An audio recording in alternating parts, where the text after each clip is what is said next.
No último domingo, um crime chocou a população de Patos de Minas. Paulo José da Silva, de 54 anos, é o principal suspeito de ter matado Lísia Maria Caixeta, de 48 anos. Além disso, ele tentou matar o cunhado, Lindolfo Caixeta Nascentes, de 82 anos. O motivo seria uma disputa por herança. O delegado responsável, Luiz Mauro Sampaio, detalha o andamento das investigações. E nessa junção dessa coleta de depoimentos, já temos elementos consistentes de que realmente foi esse autor que efetuou essas facadas, tanto na vítima fatal, quanto naquela vítima de 80 e poucos anos, que se encontra ainda sob cuidados médicos.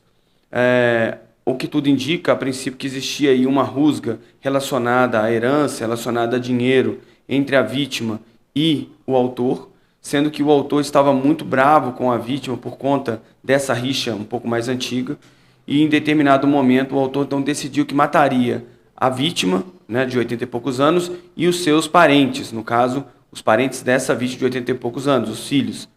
Ele decidiu então sair de casa, o autor, saiu de casa naquele dia, por volta de 1 hora, e foi até a casa da vítima. Foi lá com uma tranquilidade, se apresentou, cumprimentou a vítima. Em determinado momento, dentro da residência, quando a vítima estava de costas, colocando uma cadeira para que todos se sentassem, esse autor sacou de uma primeira faca e desfere 2 ou 3 facadas nas costas da vítima mulher, essa que depois veio ao óbito no local. Não satisfeito, ele vem a atacar então a vítima de 80 e poucos anos. No momento que ele tende a atacar a vítima de 80 e poucos anos, pega uma cadeira e eles ficam toreando, ou seja, a vítima de 80 e poucos anos fica tentando evitar que o autor se aproxime e consiga desferir algumas facadas. Não foi possível essa situação por muito tempo, sendo que o autor então efetuou uma facada nas costelas da vítima, vindo a faca então a quebrar dentro do corpo da vítima, e o autor, que já estava com o propósito de matar, sacou de uma segunda faca que se encontrava em sua cintura e volta para cima da vítima. No momento que ele volta para essa vítima de 80 e poucos anos, essa vítima pega o cabo da faca junto com o autor e eles começam então a disputa dessa faca no sentido da vítima de evitar que o autor consumasse o seu ato de facada, e a vítima tentando realmente fazer de tudo para que isso não viesse a acontecer. Em determinado momento, o autor ainda fala para a vítima, segundo os relatos que nós temos, fala para a vítima: larga essa faca, porque eu tenho que terminar o meu serviço. Eu tenho que matar você e tenho que matar os seus filhos.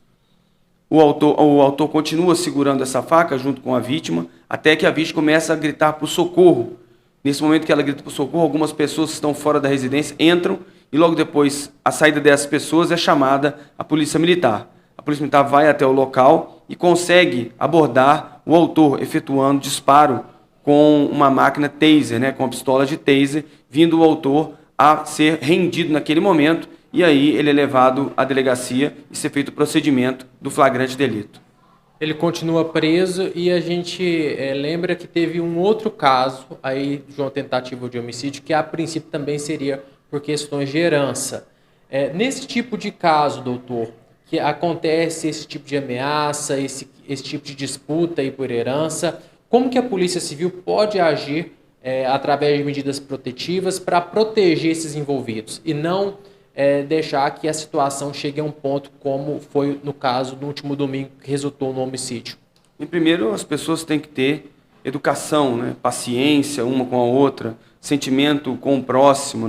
Isso é uma coisa que tem que existir já desde o berço. Depois disso, tem que ter resiliência, porque muitas vezes você tem essa trava de um amigo, de um colega, que vai fazer alguma coisa que você não gosta, e você tem que ter a resiliência, a capacidade de resistir a uma situação errada que você venha fazer, e aí desse rompante vir aí a ter uma pena, no caso desse aí, que pode chegar a mais de 20 anos de cadeia, por conta desses 2 delitos que ele cometeu. Então a gente fala primeiro nessa prevenção imediata, que é a prevenção de si próprio, E se você não estiver conseguindo, estiver com essa intenção de brigar, discutir com outra pessoa, pede para alguém intermediar essa discussão, para que não haja discussão e que isso aí seja acobertado por uma onda de tranquilidade. Para isso, você precisa, às vezes, de um auxílio de um outro colega, de alguém que fora, de um padre, de alguém de uma religião, de alguém que você tenha realmente a vontade de falar aquela situação que está lhe deixando nervoso, está lhe deixando inconformado, para que então isso possa ser resolvido. Caso contrário, você pode também buscar a justiça, caso seja questão judicial, para que você possa resolver isso aí judicialmente. O que não pode acontecer é que isso venha a ser travado como uma disputa de vingança, como uma disputa de olho por olho, dente por dente, porque isso aí só vai trazer mais coisas ruins para todos, para a família de quem perde o ente querido, para a família de quem vai perder o ente querido também, porque vai ser preso, vai ter uma condenação severa pelo Poder Judiciário. Então, tudo isso aí que a gente tenta levantar é simplesmente o quê? Leve em consideração que aquele próximo ele tem seus defeitos, mas que você também tem, e que vocês têm que tentar mediar esse conflito e não resolver esse conflito da forma mais violenta que vocês acham que deve ser resolvida, sob pena de existir uma punição nesse plano e no plano superior.